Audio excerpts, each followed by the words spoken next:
Pour moi, c'est un bonheur chaque année de venir ici. C'est magique, Locarno. Il y a quelque chose de magique et il faut que ce festival reste comme ça. Mon plaisir quand je viens à Locarno, c'est d'inventer chaque année quelque chose de nouveau. Les autres années, j'avais fait beaucoup de couvertures en essayant de faire des choses, mais là, comme j'avais une possibilité de choisir cette année, j'ai eu envie un petit peu de me donner une autre liberté.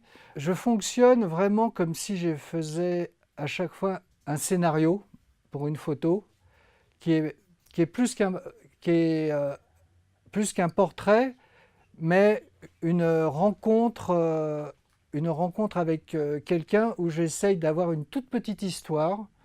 Je m'inspire des contes de fées. Alors, j'ai commencé par faire un portrait. Il y avait un roi très triste parce que sa femme avait disparu. Alors, il décide d'envoyer un espion pour retrouver sa femme et lui ramener. Donc l'espion part à la recherche de la femme, mais il y a beaucoup de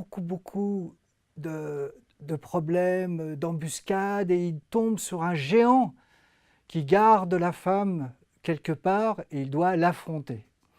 Il réussit à vaincre le géant et il trouve la femme endormie.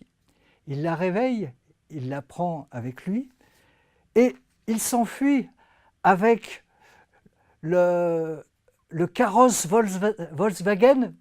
Très vite, ils sont tous les deux à la poursuite, mais ce n'est pas fini parce qu'ils doivent, pour pouvoir revenir dans leur pays, répondre à des questions qui vont être posées par des sages. Bande de sages, et il y aura 4 questions ou 5 questions en fonction du nombre de jours qui va rester jusqu'à la fin du festival. Mais en fait, vous connaîtrez la fin de l'histoire seulement le dernier jour, et il y aura une surprise dans le Pardo Live si moi-même j'arrive à trouver la fin de cette histoire.